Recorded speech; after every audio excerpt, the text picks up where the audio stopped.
ETV YouTube channels లో మీ వ్యాపార ప్రకటనల కోసం ఈ నంబర్కి కాల్ చేయండి.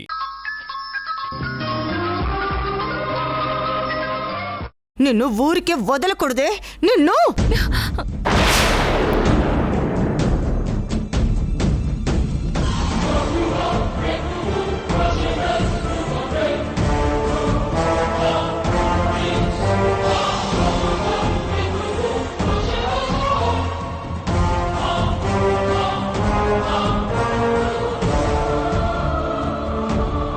ఎందుకమ్మా అనవసరంగా సింధు మీద చేయొద్దు.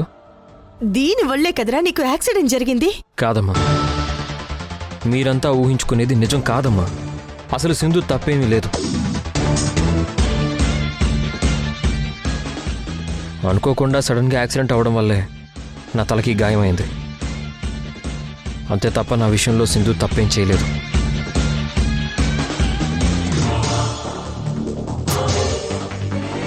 సింధుదేం తప్పులేదని యశ్ చెప్తున్నాడు కదా. తొందరపడి సింధుని కొట్టబోయావు. తన క్షమాపణ చెప్పు. నాకు తెలుసుదాము నువ్వు చెప్పవని. నీ అహం అడ్డుపడుతుంది. సింధు, నా భార్య తరపున నీకు నేను క్షమాపణ చెప్తున్నానమ్మా. అయ్యో మావయ్య, తొందరపడడం, జరగనివి జరిగినట్టు ఊహించుకోవడం, ఎదుటి వాళ్ళని ఊరికి అవమానించడం మీ భార్యకి అలవాటే కదా మావయ్య. ఎన్నో భరిస్తూ వచ్చాను. దీన్ని తట్టుకోలేనా? అయినా ఇందులో దావత్తో తప్పే ఉండాది. సాధు చెప్పుండాడు కదా, సింధు మాంగళ్యానికి గండం పొంచి ఉండాదని. అది తెలుసు కూడా ఆయనతో ఆమె ఎల్లడమేంది? ఎల్లకూడదు కదా.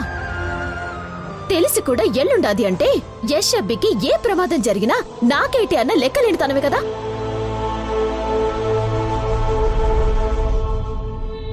తన కొడుకు ప్రాణం తెలిసి మరీ ప్రమాదంలో పడేసింది కాబట్టే దావత్త కోపంతో సింధుని కొట్టబోయారు. అట్ట సేత్త అయినా ఇంకోసారి ఆయనతో ఎల్లకుండా ఉంటది. సంధ్య ప్లీజ్, ఇంకా ఆపుతావా? మీరంతా సాధు చెప్పిన మాటలు మనసులో పెట్టుకుని అనవసరంగా ఏదేదో ఊహించుకుంటున్నారు. నాకు అర్థమైంది. కానీ మీరు అనుకున్నట్టుగా అలాంటిదేమీ జరగలేదు. నిజానికి నాకు ఇంకా పెద్ద ప్రమాదం జరగాల్సింది, కానీ అది త్రుటిలో తప్పిపోయింది. ఇదంతా సింధు వల్లే జరిగింది. ఇంక ఈ విషయాన్ని ఇక్కడితో వదిలేయండి.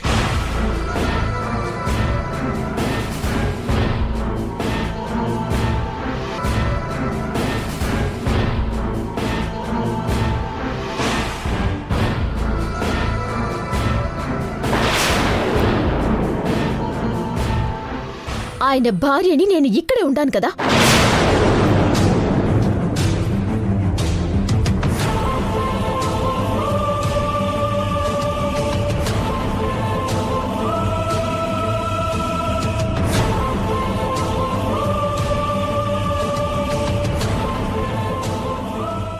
ఇంకోసారి ఆయనకి ఇలాంటి ప్రమాదం ఏదైనా జరిగి నా భర్త ప్రాణాలకి హాని కలిగితే నిన్ను ఈడ్చిపెట్టను.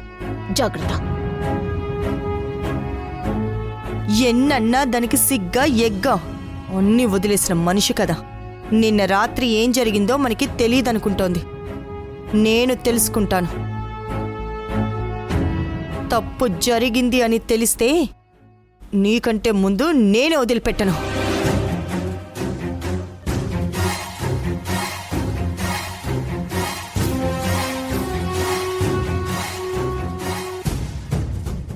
సంధ్య, యష్ని రూమ్లోకి తీసుకెళ్ళు. రాబే.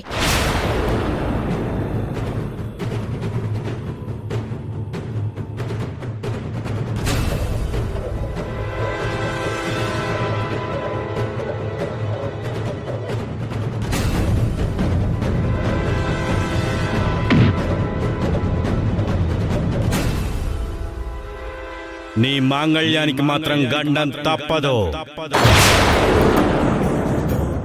నేను ఒకసారి మాటిస్తే తప్పను.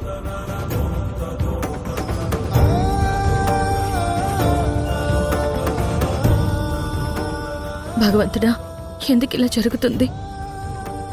డాక్టర్ విషయంలో యష్ని నేను సహాయం అడగలేదు. అయినా తనంతట తానే వచ్చాడు. ఎందుకొచ్చాడు? ఆ టైంలో అక్కడ జరిగిన గొడవలో తన ప్రాణాల మీదకి ఎందుకు తెచ్చుకున్నాడో నాకిప్పటికీ అర్థం కావడం లేదు. యశ్ వల్ల నేను ఎన్ని ఇబ్బందులు పడ్డా, అవమానాలు పడ్డా, ఏనాడు తనకి కీడు చెయ్యాలని కాని జరగాలని కాని ఎన్నడూ అనుకోలేదు.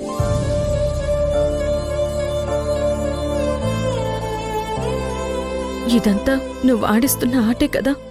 నాకు సహాయం చేయడానికే యష్ని పంపావు. మళ్ళీ యష్కి ఏదైనా ప్రమాదం జరిగితే అది నీ తప్పే అవుతుంది తప్ప నా తప్పు కాదు. యష్కి ఏం కాకుండా చూసుకునే బాధ్యత నీదే. ముందే చెప్తున్నాను.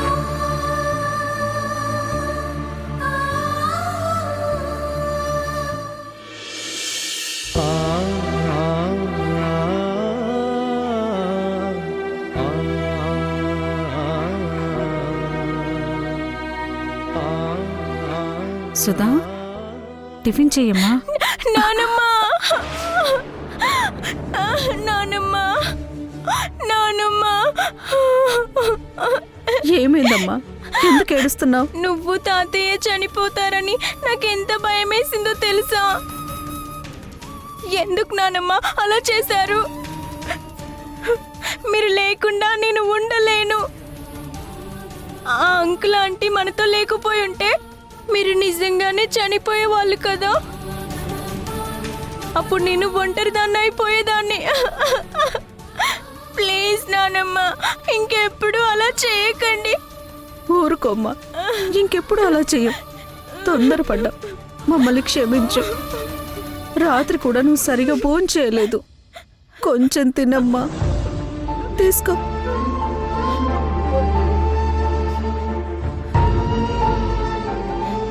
తినమ్మా, తిను.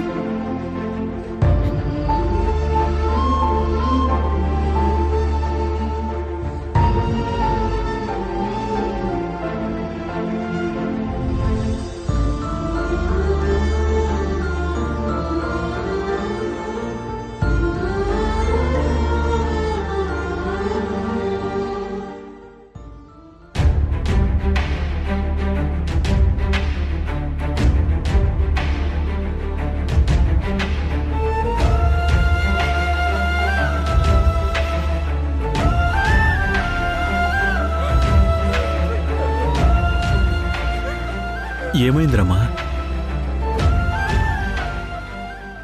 ఏమండి, సింధుకి పిల్లల గురించి నిజం చెప్పేద్దాం.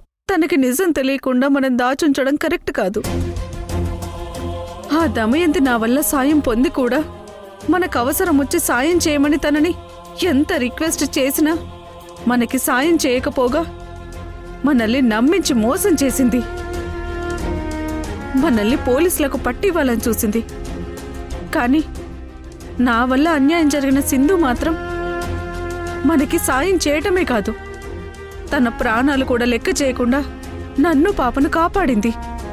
అలాంటి మంచి మనిషికి నిజం చెప్పకుండా మనం తప్పు చేస్తున్నామండి. నేను ఆ విషయంలో ఎంతో బాధపడుతున్నాను రమా. సింధుకి నిజం చెప్పకూడదన్న ఉద్దేశం నాది కాదు. ఖచ్చితంగా తనకి మనం పిల్లల గురించిన నిజం చెప్పి తీరాలి. కానీ ఇది టైం కాదు. ఈ టైంలో చెబితే ఆ దమయంతి వల్ల మన ప్రాణాలకి హాని కలగొచ్చు.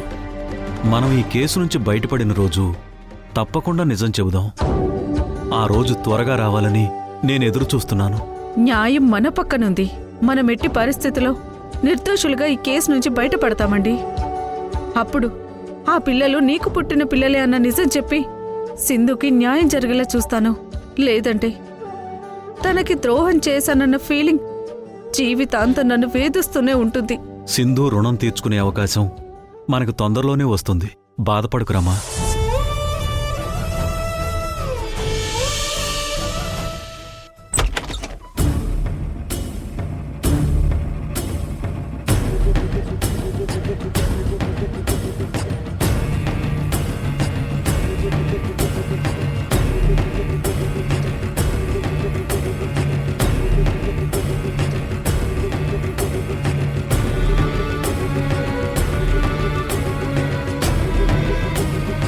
ఏంటి శశి ఇలా వచ్చావు? నిన్న అమ్మా అని పిలవడానికి వచ్చాననుకున్నావా? అదేం కాదు. మరి ఎందుకొచ్చావు? నిన్న మా నాన్నని తీసుకెళ్ళావు కదా బయటికి. అవును. అప్పుడు మా నాన్నకి ఏమైంది? తన తలకి గాయం ఎలా అయింది? చిన్న యాక్సిడెంట్ అయింది. యాక్సిడెంట్ అయితే నీకేం కాలేదే, నువ్వు బాగానే ఉన్నావు కదా. మా నాన్నకి ఎందుకు దెబ్బలు తగిలాయి? అదంతా కావాలని నువ్వే చేసావు కదా. లేదు లేదు శశి, అనుకోకుండా అలా జరిగిపోయిందంతే. నేనేం చేయలేదు.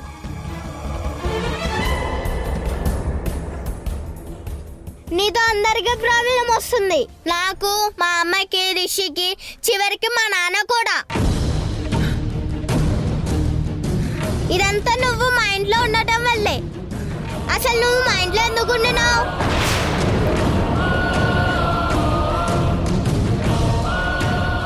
అను గురించి కదా నువ్వు ఇక్కడికి వచ్చావు. అవును. నువ్వు వచ్చిన పని చూసుకోకుండా ఎందుకు మా నాన్నతో కలిసి తిరుగుతున్నావు? ఆయనతో బయటికి ఎందుకు వెళ్తున్నావు? నీ వల్ల మా అమ్మ ఎంత బాధపడుతుందో తెలుసా? నువ్వు మా పాలిట ఒక పెద్ద డెవిల్ లాగా తయారయ్యావు. ఏంటి శశి, నీకు నేను దెయ్యంలా కనిపిస్తున్నానా? నీతో మాట్లాడితే చాలు అమ్మని అమ్మని అంటావు. నువ్వు మా అమ్మవి ఎలా అవుతావు? మాకు మా అమ్మ ఉంది కదా. అసలైనా వేరే వాళ్ళ పిల్లల్ని చూసి నా పిల్లలు అనుకుంటారా? మరి నీకెందుకు అలా అనిపిస్తుంది?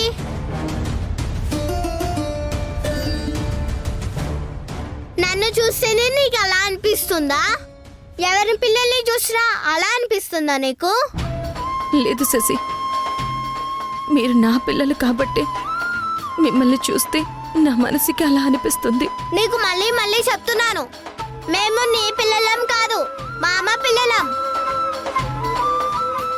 మమ్మల్ని వదిలిపెట్టు, మా జోరికి రాకు, మమ్మల్ని ప్రశాంతంగా ఉండని. నీ వల్ల మా నాన్నకి ఏమన్నా అయిందంటే నేను అస్సలు ఊరుకోను. మా నాన్నని వదిలే, ఆయనతో తిరగద్దు, మా అమ్మని బాధ పెట్టుకు.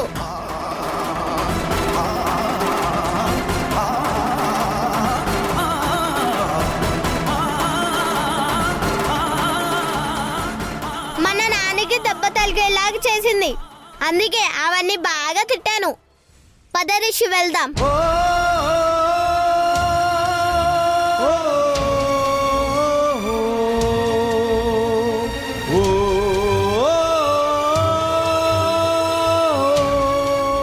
ఏంటి రిషి అమ్మని చూస్తున్నావు?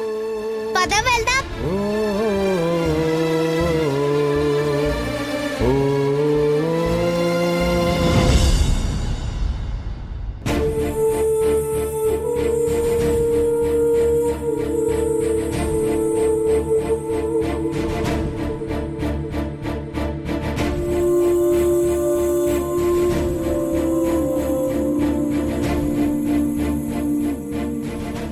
రిషి, శశి, ఏంట్రా ఎందుకు డల్గా ఉన్నారు? నిన్న అమ్మ బర్త్డే సెలబ్రేషన్ బాగా చేద్దాం అనుకున్నాము.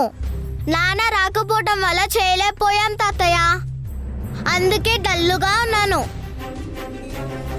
దానికి కారణం సింధు అమ్మే అని అనవసరంగా తనని తిట్టారు, అందుకే నేను కూడా బాధగా ఉన్నాను.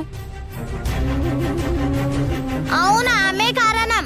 అందులో సింధు అమ్మ తప్పేం లేదని చెప్పారు కదా. హే, ఆపండి ఆపండి, మీలో మీరు గొడవ పడకండి. మీకోసం స్వీట్స్ తీసుకొచ్చాను, తినండి. తీసుకో రిషి. శశి తీసుకో. చంద్ర, ఇప్పుడు స్వీట్స్ ఎందుకు? సెలబ్రేషన్. ఉత్సాహంగా స్వీట్స్ పట్టుకొచ్చుండాడు, కారణం ఏమై ఉంటుందో. ఏంటి, ఏం జరిగిందని? మంచే జరిగింది, చెప్తాను. ముందు నువ్వు కూడా స్వీట్ తీసుకో.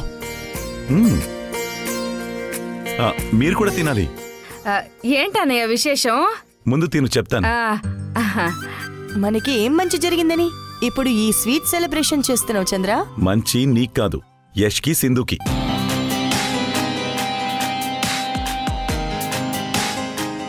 అదేదాము, యష్ మేడం మీద బొట్టు చూసావు కదా, చూశాను. ఆ బొట్టు సింధుదే. అంటే అర్థమేంటి? మళ్ళీ యష్ సింధు ఒక్కటి కాబోతున్నారు అనడానికి సంకేతం. అందుకే ఆ సంతోషంతో సెలబ్రేట్ చేస్తున్నాను.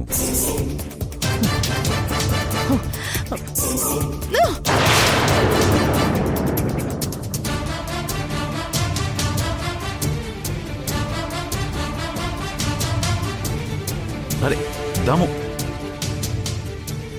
సింధు యష్లో మంచి జరిగిందని నాకు స్వీట్ పెడతాడా? ఆ రోజు టాబ్లెట్ వేసుంటే కోమాలోకి వెళ్ళిపోయి ఉండేవాడు. పేడ పోయేది.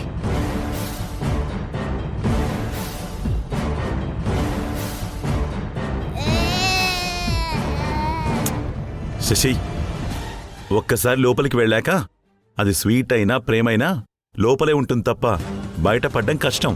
తాతయ్య, స్వీట్ సూపర్ గా ఉంది, ఇంకోటి ఇవ్వవా? తీసుకురా. థ్యాంక్ యూ తాతయ్య. శశి, నువ్వు తీసుకో. నాకేమొద్దు. హే శశి,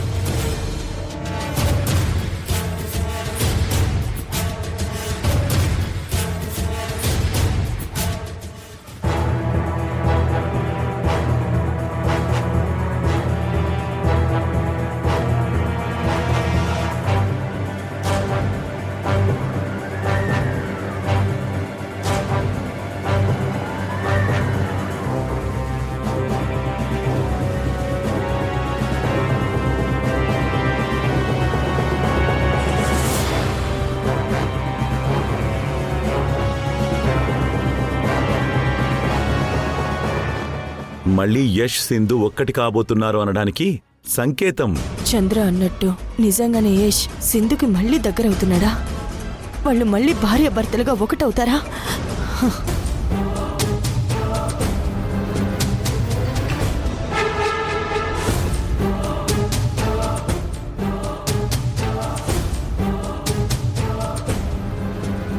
యష్లో ఏదో మార్పు కనపడుతోంది.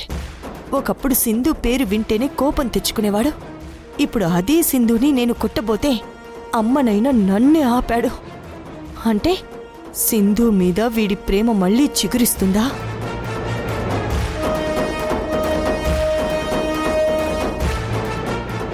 అసలు వాడి మెడ మీద ఆ బొట్టెలా వచ్చింది?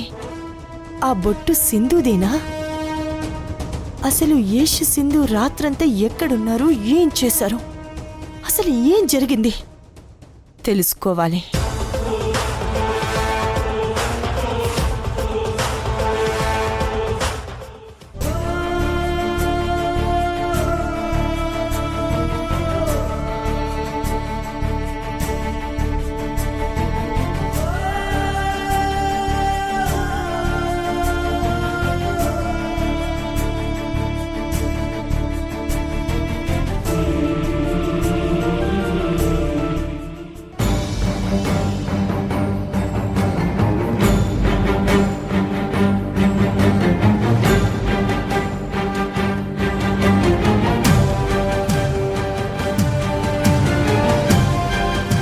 యష్,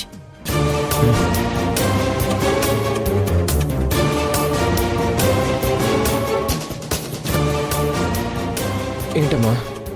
అసలు ఏమైందిరా నీకు? మీ సునంద మేడంని పిలవడానికి నువ్వు సింధు కలిసి వెళ్లారు. మధ్యలో యాక్సిడెంట్ జరిగింది అంటున్నారు. సరే, జరిగింది అనుకుందాం. నువ్వు ఇంటికి వెంటనే ఫోన్ చేయాలి, లేదా ట్రీట్మెంట్ అయిపోగానే మీరు ఇంటికి రావాలి. అలా చేయకుండా నువ్వు సింధు రాత్రంతా ఎక్కడ ఉండడమేంట్రా? అసలు ఎక్కడున్నారు? రాత్రంతా మీరు ఏం చేశారు? జరిగిందంతా నాకు తెలియాలి, చెప్పరా. ఏం లేదమ్మా, ఓ డాక్టర్ ప్రమాదంలో ఉంటే నేను సింధు వెళ్ళి హెల్ప్ చేశాం.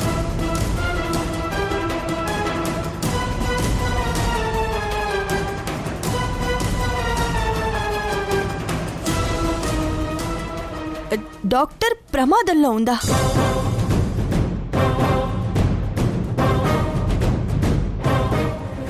అవునమ్మా, ఆ డాక్టర్ని కాపాడే ప్రయత్నంలో నాకు ఈ దెబ్బ తగిలింది. స్పృహ కోల్పోయిన నాకు ఆ డాక్టర్లు వాళ్ళ ఇంట్లోనే నాకు ట్రీట్మెంట్ చేశారు. అందుకే రాత్రంతా అక్కడే ఉండిపోవాల్సి వచ్చింది. ఇంతకీ ఎవర్రా ఆ డాక్టర్?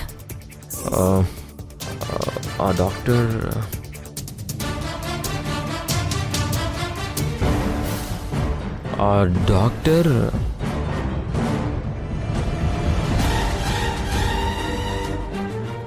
చెప్పరా, ఆ డాక్టర్ పేరేంటి?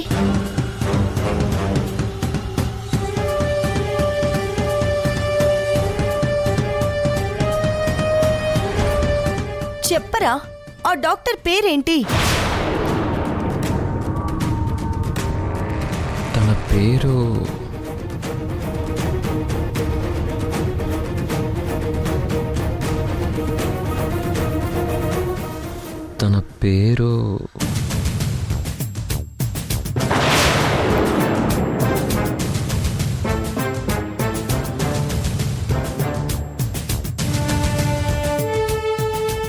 చెప్పు, ఆ డాక్టర్ పేరేంటి?